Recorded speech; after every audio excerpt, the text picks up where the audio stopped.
Brandon, by the way. This is before we get started. How you doing? I'm well. Good afternoon, Good. good evening, Dr. Alika and friends. Good, good, good.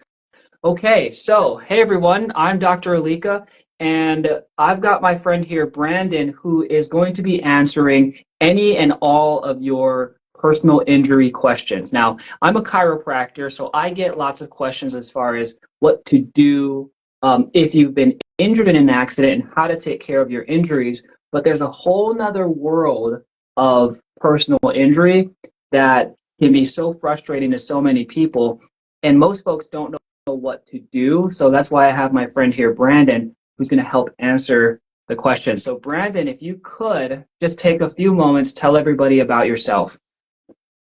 Good evening, everyone. My name is Brandon Jackson. I'm a native of St. Louis. I can tell you what high school I went to if you want to ask that question. I'm a personal injury attorney and civil rights attorney based in St. Louis. And Dr. Alika is my buddy. We align on many different things, so I'm excited. Yeah. Did we lose you? Can you hear me, Brandon?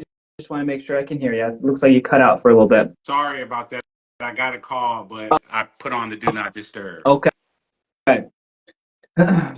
So yeah, Brandon's a personal injury attorney, and I'm a chiropractor, and we work together to help people get the care that they need. So, first question, I get a lot of questions regarding what to do after an accident, right? People ask me, what can I do to get seen? How can I take care of my injuries?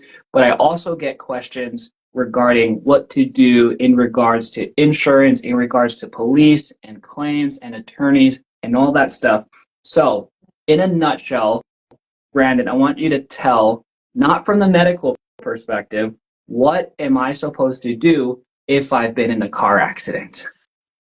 Yeah, this is a core question, and this I think this applies whether you're in a car accident, a slip and fall in a grocery store. If you are injured at no fault of your own, the first thing you should do, I think you should take care of your injuries, right? So you probably should call the police.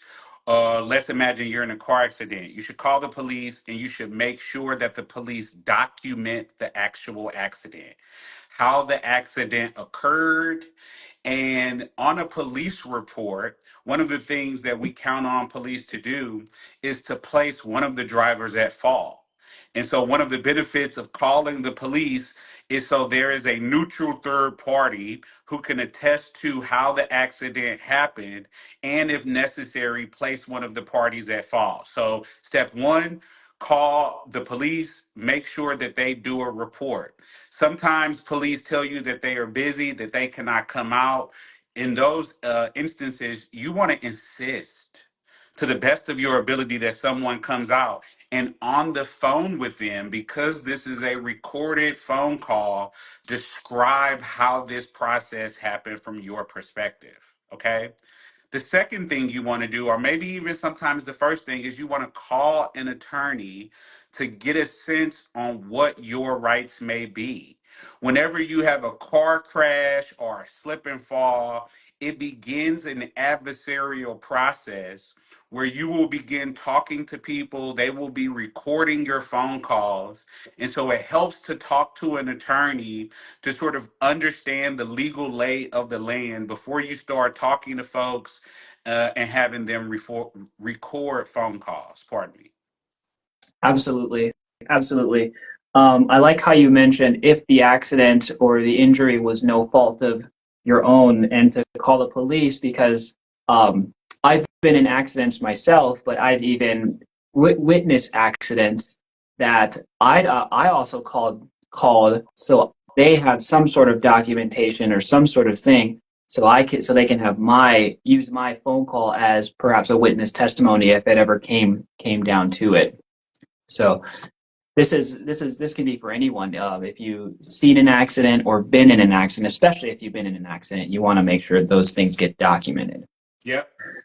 So now you mentioned earlier that there's if the accident was no fault of your own, what do you do in a situation where, you maybe rear-ended somebody where you were at fault?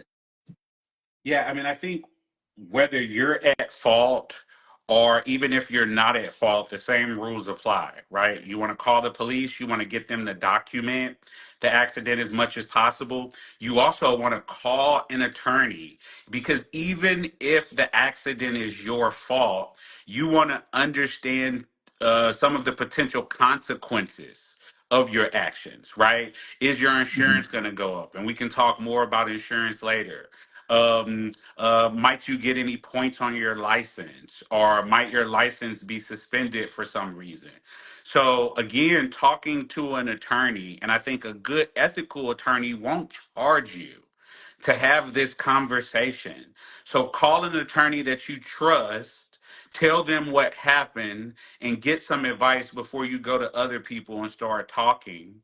But if you're on the scene of an accident, it's always good advice to exchange information with the other driver, to also take pictures of the property damage.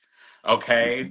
Um, and to make sure that when you talk to the reporting officer that you communicate any injuries that you may have. Absolutely.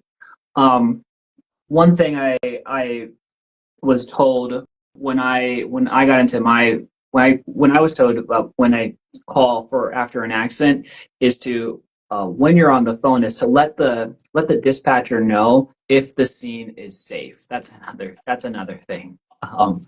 Let them know that the scene is safe, that you are for the most part okay.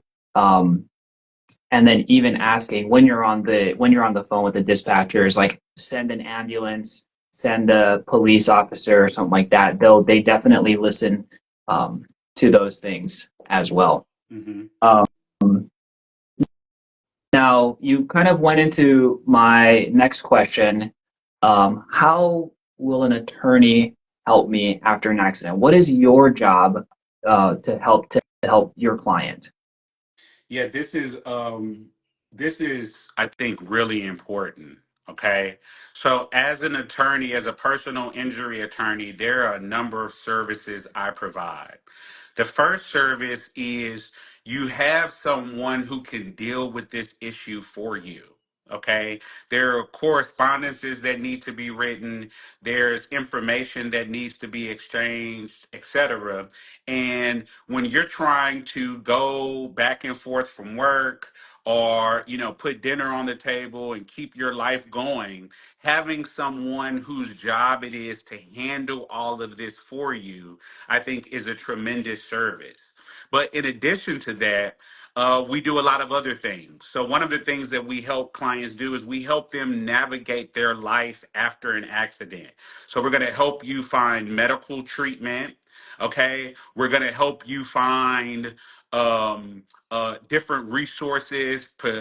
Sometimes it can be even community resources that may even be able to help you if you're having some hardships as a result of this accident.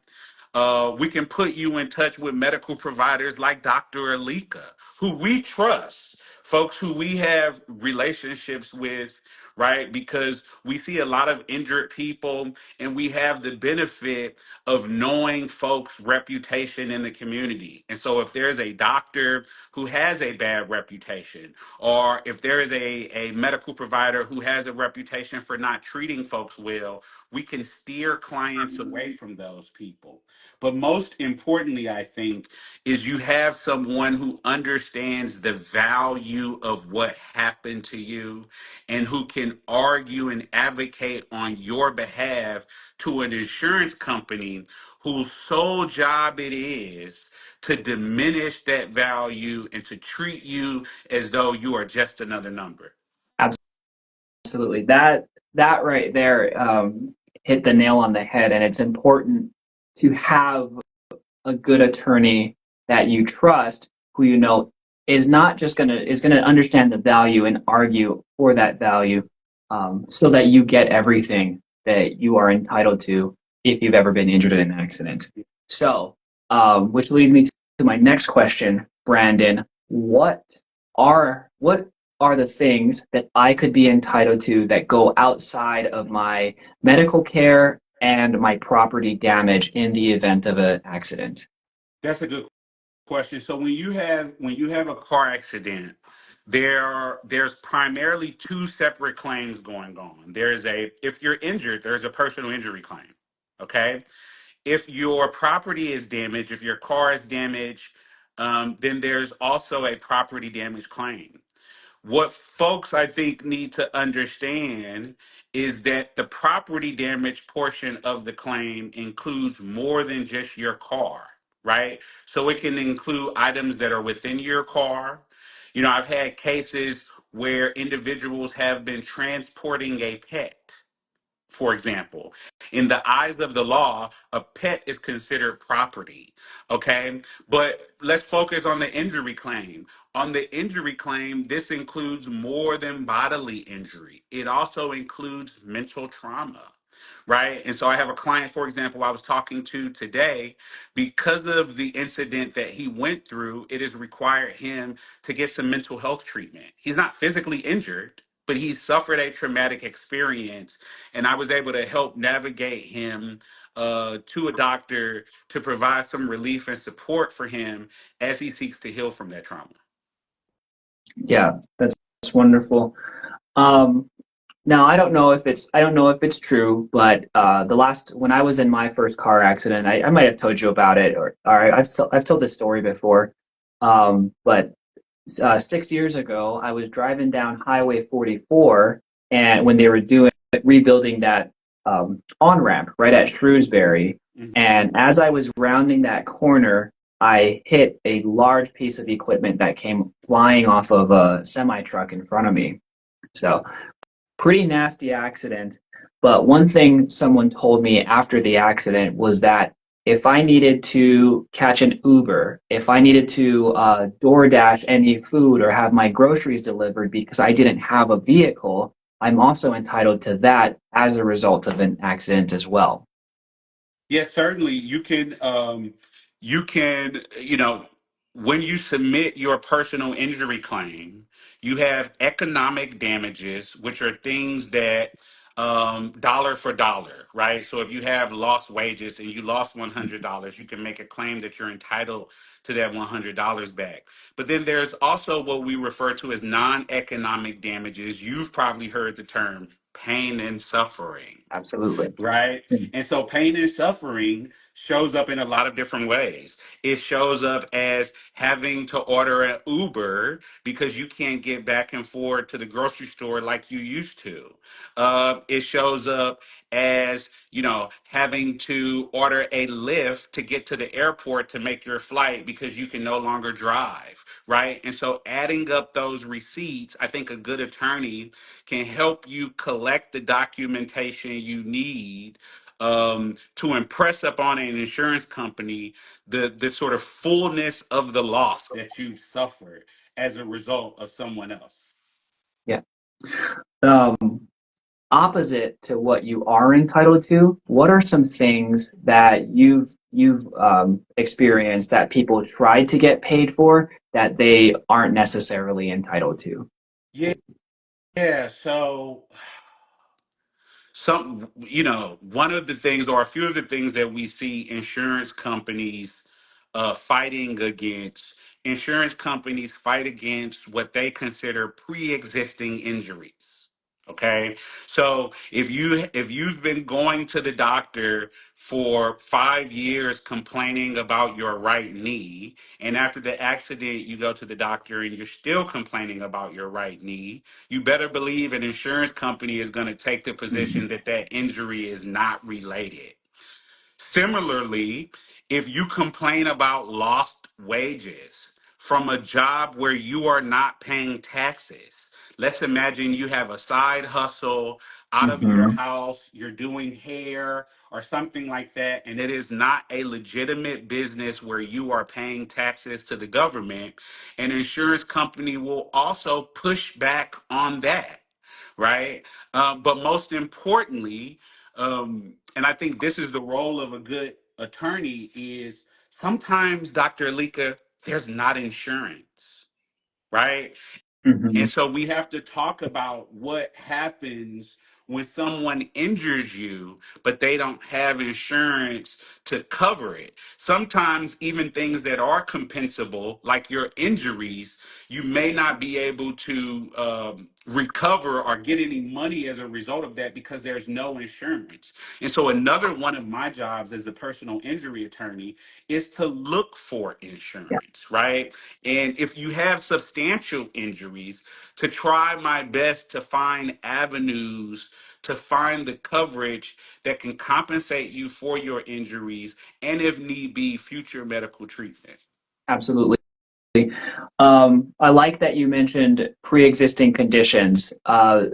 Just for the doctors that are listening, um, it's important to have proper documentation, especially for patients that you have seen and will continue to see after they've been in an accident. Because if they're, like, again, knee pain for 5 years, if that's been exacerbated as a result of an injury, you have to document that how they were prior to the injury and where they were at, and then how they were even after the injury and where things are at. So documentation is very important for you physicians that are listening in today. Um, any did you want to add anything to that, Brandon? To have doctors and lawyers that care about you enough to be curious, right? Yeah, Someone who's not just trying to see you for as fast as possible and to turn it into a quick buck. What I need in my practice, I need doctors.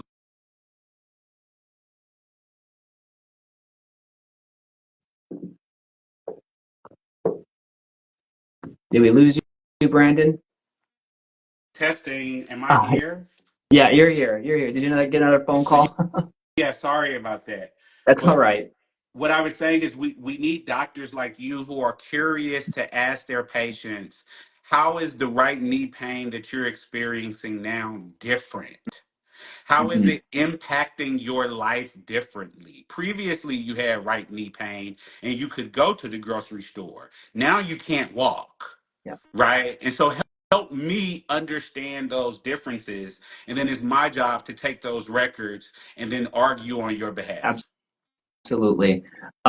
Just kind of throwing my own little thing. It's also why in my practice, I don't focus on your pain scale, right? Because pain is very subjective. It can change with the weather.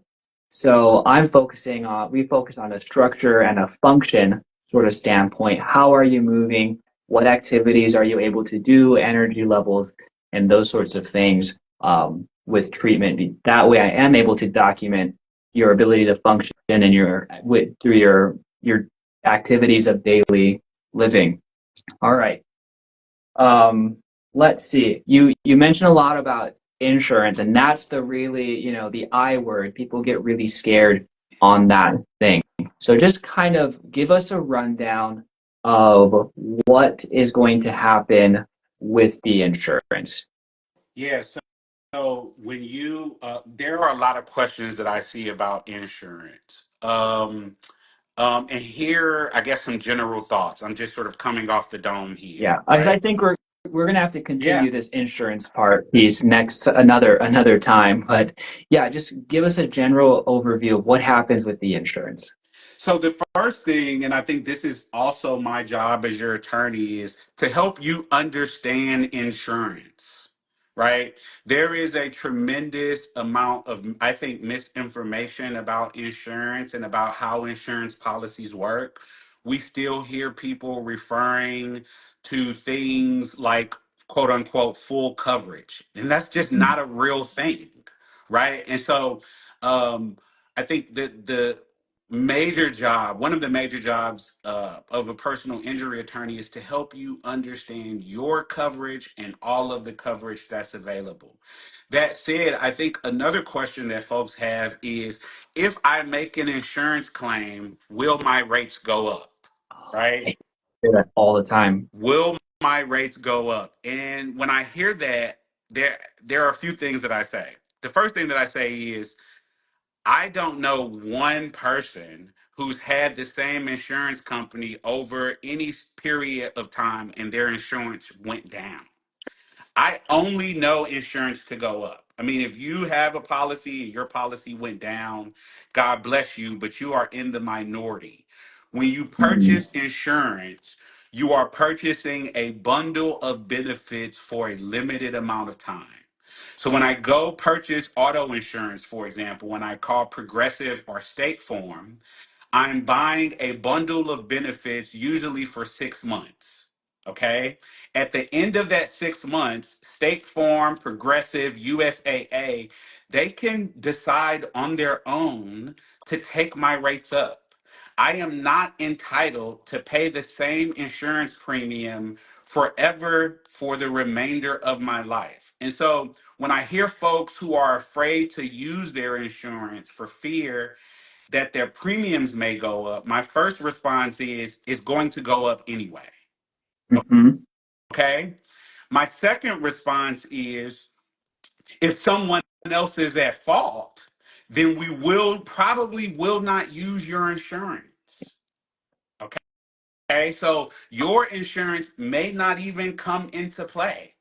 Mhm. Thirdly, there are some benefits that we can purchase, Dr. Alika, on our policies, on your policies, that provide by the very terms of those benefits that they are available to us at no fault, right? And so Mhm. there's something called medical payments coverage, which I'm sure Dr. Alika you know about. That's Absolutely. coverage that you pay for that is no fault, which means you can tap into that coverage and you can pay doctors like Dr. Alika with that coverage. Mhm. And your insurance company already understands that if you do that, they are not gonna retaliate against you. You've paid for the right to use it, right? And so having an attorney helps you understand insurance. And I think when you understand insurance, you understand how to use insurance.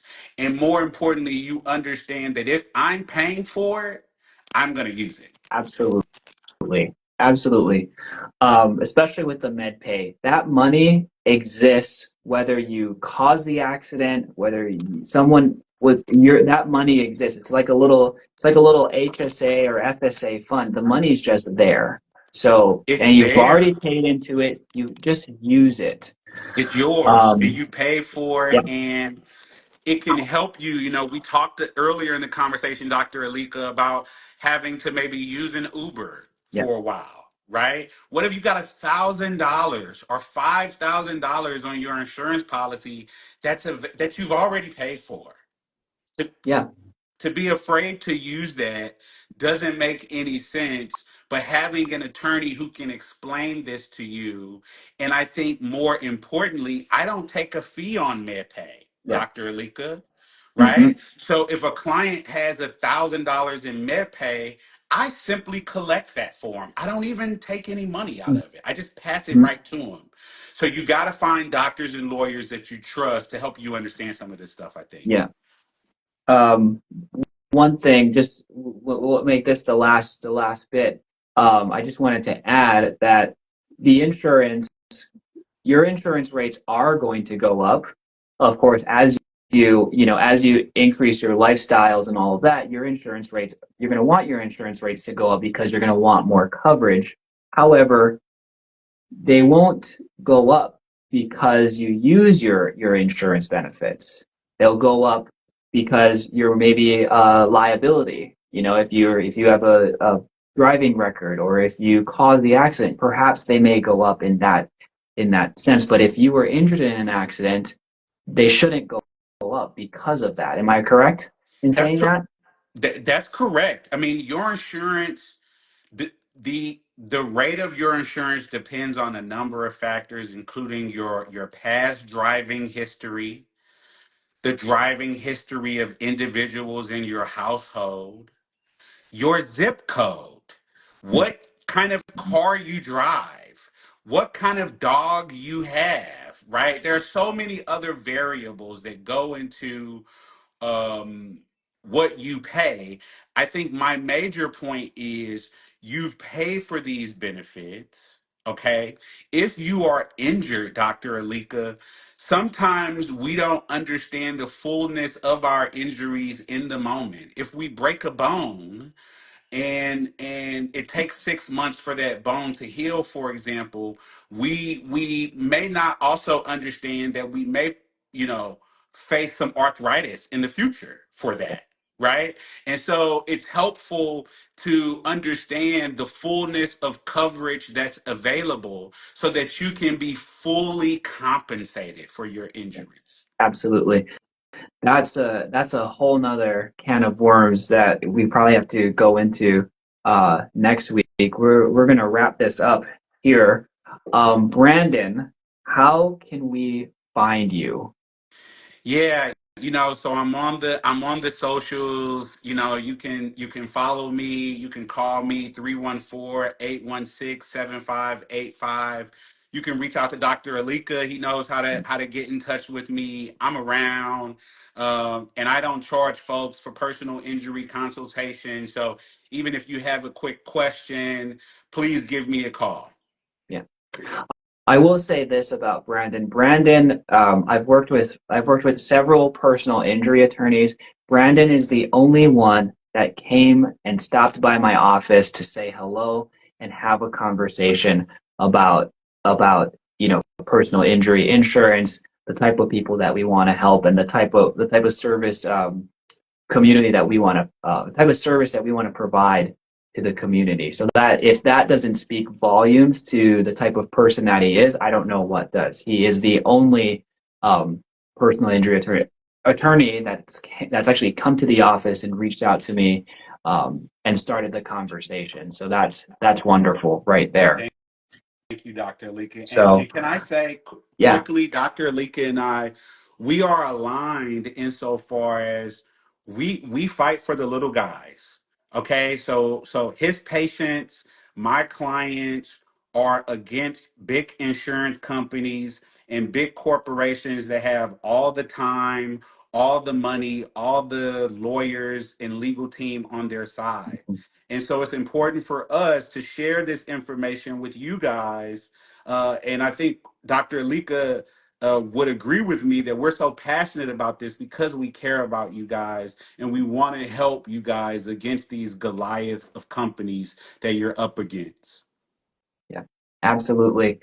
Well, we're going to have to continue this conversation in a couple weeks. Brandon, I'll reach out to you. We'll schedule the next one. But is there anything else you wanted to add today? No, I mean, just thankful to share this information with folks. I hope it was helpful to somebody, and feel free to reach out if you need me. Yeah, I took a whole page of notes. I mean, I learned a lot here today too.